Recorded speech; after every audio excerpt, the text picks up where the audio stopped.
नमस्कार, मी विलास आव्हाड. आपण पाहताय AV9 एक्सप्रेस. काल 23 जानेवारी स्वर्गीय बाळासाहेब ठाकरे यांची जयंती मोठ्या प्रमाणामध्ये राज्यभर साजरी झाली आणि या जयंतीच्या निमित्तानं नाशिकमध्ये उभाटा सेनेचं अधिवेशन 22 तारखेला प्रभू श्रीरामांचं जे काही मंदिर उभं राहिलं त्याचा कार्यक्रम संपन्न झाला आणि नाशिकमध्ये उभाटा सेनेचे प्रमुख उद्धव ठाकरे आणि त्यांचे कार्यकर्ते हे गोदा तीरावर सायंकाळी आरती आणि दुसऱ्या दिवशी त्यांचा 23 तारखेला जो काही अधिवेशनामध्ये शिव्या टोमणे मारण्याचा कार्यक्रम होता तो पण नाशिकमध्ये संपन्न झाला. आता आपण गोदा काठावर जी काही आरती झाली, काळाराम मंदिराच्या तिथं दर्शनं झाले, मग आरत्या झाल्या, मग ते जसं काही एखादा घराचं कोणाचं तरी कार्य आहेत, लग्न आहेत, मग त्याचं काही जागरण गोंधळ, देवट्या किंवा आरती, महाआरती, कळण्या कोंड्याची आरती, ते आपण आरती ती बघितली, त्या आरतीमधले प्रकार बघितले, कोण किती गंभीर होतं, आरती म्हणण्यामध्ये कोण किती गुंग होतं, कोणाला आरती येत होती, कोणाला येत नव्हती, कोण हसळत होतं, कोण खिदळत होतं, कोण टाळ्या वाजवत होतं. अक्षरशः तिथले जे कोणी ब्राह्मण होते, भटजी आरती म्हणायला किंवा त्यांना पूजा म्हणायला आले होते, ते सुद्धा बोलत होते की गडबड करू नका, बोलू नका. म्हणजे देव कार्य चाललंय, आरती चालली की गडबड चालली की गोंधळ चाललाय की जागरण चाललंय. अक्षरशः उद्धव ठाकरेंना गणपतीची आरती सुद्धा म्हणता येत नाही. आदित्य ठाकरे सुद्धा कुठेही आरती म्हणताना आपण बघितले नाही. न शिवसेनेचा कुठलाही नेता आपल्याला आरती म्हणताना दिसला नाही. तेवढं बाकी रश्मी ठाकरेंच्या तोंडातून आरतीचे शब्द बाहेर पडत होते. कदाचित त्यांना गणपतीची आरती येत असावी. आणि मग जर तुम्ही गोदा काठावर गंगेच्या तीरावर आरती घेतात तर तुम्हाला देव केलेली आरती तुम्ही नको नको बाबा मला नको, तुम्हीच घ्या, तुम्हीच घ्या, आरती नाकारतात. मग तुम्हाला फक्त सत्ता पाहिजे, ती पण कोणाच्या तरी पाठीत खंजीर खुपसून पाहिजे. कारण तुम्ही आता ज्यांनी वारंवार असे पाठीत खंजीर खुपसूनच सत्ता कायम हिसकावून घेतली, त्यांच्या शेजारी जेव्हा तुम्ही जाऊन बसता तेव्हा तुम्हाला त्यांचाच गुण लागतो. तुम्हाला आरत्या, हिंदुत्व, बाळासाहेब ठाकरेंचं हिंदुत्व, बाळासाहेब ठाकरेंचं महत्त्व, जरी तुम्ही बाळासाहेब ठाकरेंच्या घरामध्ये जन्माला आले, त्यांच्या वारशाने तुम्ही वारसदार आहेत, त्यांचे वंशज आहेत, पण निवळ तुम्ही वारशाने किंवा वंशज असून म्हणजे तुम्ही शिवसेना झाले, बाळासाहेब ठाकरे झाले, बाळासाहेब ठाकरेंचे विचार तुमच्या सगळेच तुम्हाला बाळासाहेब ठाकरेंचे विचार आले असं होत नाही. बाळासाहेब ठाकरे होते. त्यांनी स्वतःचा स्वार्थ कधीच पाहिला नाही. त्यांनी केंद्रबिंदू म्हणून शिवसैनिकाला ठेवलं, सामान्य शिवसैनिकाला ठेवलं. अगदी पानटपरीवर काम करणारे, हॉटेलमध्ये काम करणारे, शेतीत काम करणारे, कुठंतरी मोलमजुरी करणाऱ्या लोकांना सुद्धा बाळासाहेब ठाकरेंनी आमदार केलं, खासदार केलं, मंत्री केलं. मग अगदी प्रमोद नवलकर असतील, शाबीर शेख असतील, नाशिकचे बबनराव घोलप असतील, अशा सामान्य कार्यकर्त्यांना बाळासाहेब ठाकरेंनी इतकं मोठं केलं. आता छगनराव भुजबळ सुद्धा शिवसेनेत होते. हे बाळासाहेबांनी केलेलं, उभं केलेलं, मोठं केलेले लोक आहेत. नारायण राणे पण. अशा लोकांना बाळासाहेब ठाकरेंनी मोठं केलं. बाळासाहेब ठाकरेचे विचार, बाळासाहेब ठाकरेंचं हिंदुत्व आणि बाळासाहेब ठाकरेंचं देशाप्रती, राज्याप्रती किंवा महाराष्ट्राच्या बाबतीत, मराठी माणसाच्या बाबतीत जी काही स्वर्गीय हिंदू हृदय सम्राट बाळासाहेब ठाकरेंचं महत्त्व आहे ते उबाटा सेनेच्या उद्धव ठाकरेंना कधीच येणार नाही. त्यांनी या प्रस्थापित राजकारण्यांना कधीच जवळ घेतलं नाही. शरद पवारांना घेतलं नाही, सोनिया गांधींना घेतलं नाही. सोनिया गांधींचे किंवा काँग्रेसचे, शरद पवारांचे विचार त्यांनी असे जवळ शिवून सुद्धा घेतले नाही. आणि आयुष्यभर हे जे काही डावे, पुरोगामी, लेफ्टिस्ट, हे लिब्रांडू यांच्याबरोबर बाळासाहेब ठाकरेंनी आयुष्यभर संघर्ष केला आणि त्यांना सुद्धा आपल्या दारामध्ये कधी उभं केलं नाही. आज बाळासाहेब ठाकरेंचे पुत्र, वारसदार आणि जे स्वतःला शिवसेना माझ्या बापाची, माझी शिवसेना, माझा बाप, माझी शिवसेना रोज असं जे काही लोकांना सांगतात, त्या उबाटा सेनेचे प्रमुख उद्धव ठाकरेंना बाळासाहेब किती कळाले. ते आज ते लेफ्टिस्ट विचारांचे, पुरोगामी विचारांच्या लोकांचे स्क्रिप्ट घेतात. मग निखिल वागळे असतील किंवा तो कोण दुराणी, तो त्या दुराणीचे तर पाकिस्तानच्या न्यूजला, पेपरला बातम्या तो लिहितो. आणि हे घंटा तज्ज्ञ 2-4 आसिम सरोदे, उल्हास बापट यांच्यावर आणि यांच्या भरोश्यावर राजकारण करायला निघालेले. तेव्हा संजय राऊत काय सांगतील, संजय राऊतांचं आपण पुराण, संजय राऊतांचं रामायण. मग संजय राऊतांनी हनुमानाला माकड म्हणायचं, बालीला माकड म्हणायचं, अंगदाला माकड म्हणायचं, सुग्रीवाला माकड म्हणायचं. रामायणाचं अक्षरशः जे काही विडंबन, जे काही संजय राऊतांनी आकलेचे तारे तोडले आणि रामायण, नवीनच रामायणाची जी काही निर्मिती सांगितली, याच्यापेक्षा वेगळी विडंबना होऊ शकत नाही.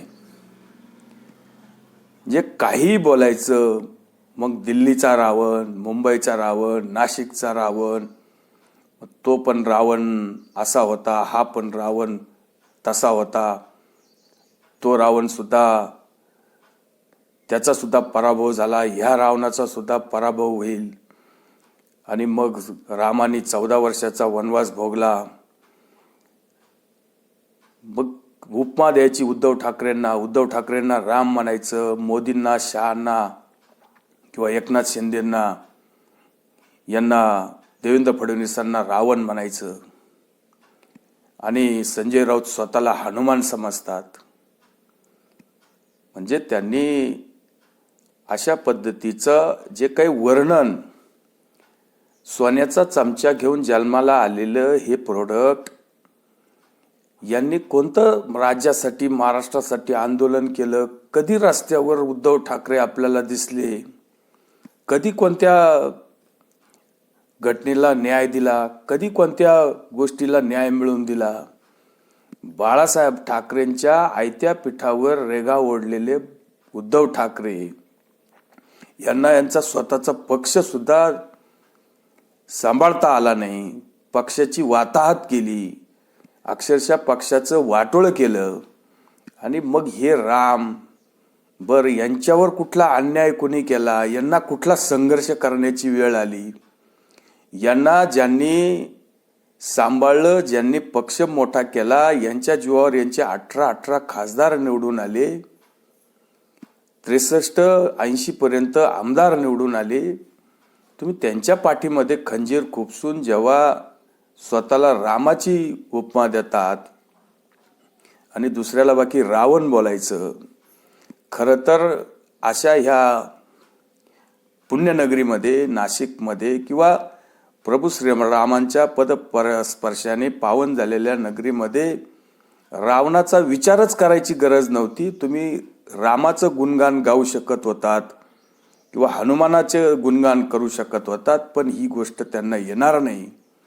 आणि मग मी कसा हनुमान आहे, मग मी हनुमानाला अटक झाली, मग हनुमानाचं असं झालं, मग तेल तुमचं शेपटी माझी, मग लंका तुमची जाळणार मी, आणि काहीतरी चिथावणीखोर बोलायचं.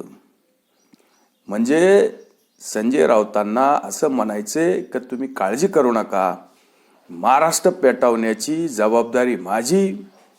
मग तेल एकनाथ शिंदेंचं, महाराष्ट्र या लोकांचा, आणि मग आम्ही जाळायला तयार आहे.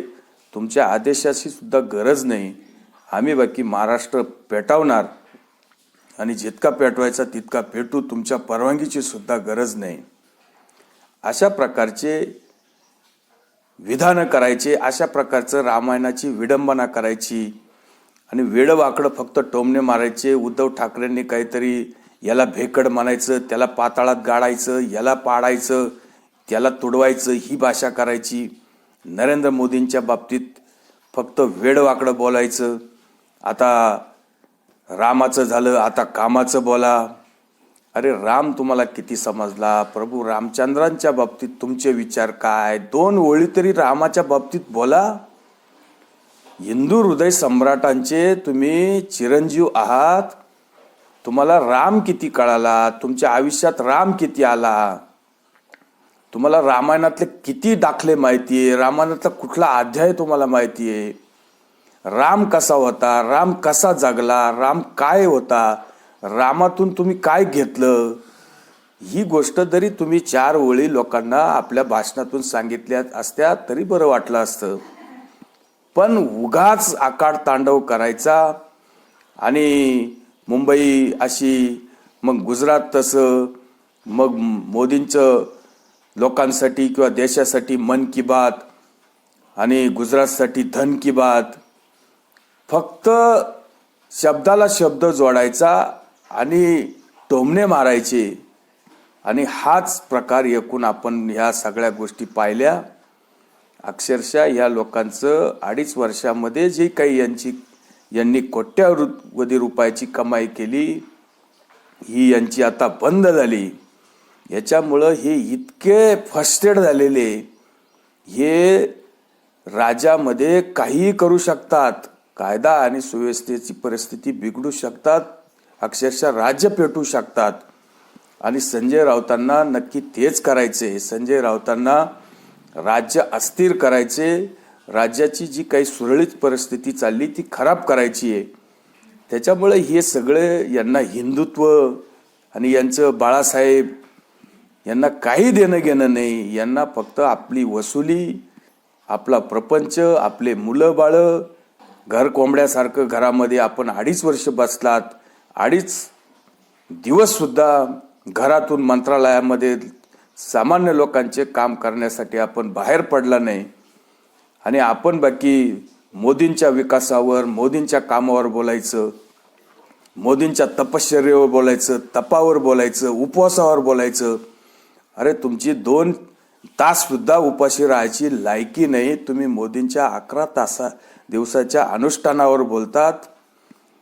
शेतकऱ्यांच्या बाबतीत जे काही तुम्ही बोलले, 2.5 वर्षात शेतकऱ्यांच्या हातात दमडा सुद्धा आपण दिला नाही. तेव्हा तुमची किती काय तुम्ही शेतकऱ्यांसाठी केलं हे सुद्धा शेतकरी म्हणून आमच्यासारख्या लोकांना माहिती आहे. आणि विनाकारण फक्त काहीतरी लोकांच्या पोटामध्ये विष कालवायचं, गैरसमज निर्माण करण्याचा प्रयत्न नाशिकमध्ये तो केला. आणि मग फक्त गळ्यामध्ये रुद्राक्षाच्या माळा घालायच्या आणि लाल भगवे कपडे घालायचे आणि वेगळं काहीतरी आकाडतांडव करायचं आणि इतिहासातले शब्द फेकायचे. कोथळा काढला तोडावला, याला गाडला, याला मारला, एवढं फक्त झोकायचं. आणि भगवे कपडे घातले म्हणून कुणी बाळासाहेब ठाकरे होत नाही, किंवा कोंबड्याला पाठीमागे मोराचे पिस लावले म्हणून तो मोर होत नाही. घर कोंबडा घरातून बाहेर निघला नाही. आता कदाचित समता पार्टीने जर यांचं मशाल काढून घेतली उबाटा सेनेची, तर यांना घर कोंबडा आणि 2 अंडे अशी निशाणी जरी घेतली तरी हे 2-5 मतं पाडू शकतात, अशी परिस्थिती यांची झालेली आहे. यांनी रामावर, हनुमानावर जे काही संजय राऊतांनी आखलेचे तारे तोडले, हे अतिशय निंदनीय प्रकार आहे. प्रभू श्रीरामांच्या बाबतीत इतकी घाणेरडी भाषा आणि उद्धव ठाकरेंचं जे काही हिंदुत्व, यांना जे पुरोगामी लोक स्क्रिप्ट लिहून देतात, ह्याच्यामुळं उद्धव ठाकरे कुठेही हिंदू वगैरे काही राहिलेले नाही. हिंदुत्व वगैरे यांच्या लांब लांब शिवेला सुद्धा येणार नाही. त्यांनी तर खरं तर पाहिलं तर श्यामाप्रसाद मुखर्जींवर सुद्धा जी काही टीका केली ती सुद्धा अतिशय निंदनीय आहे.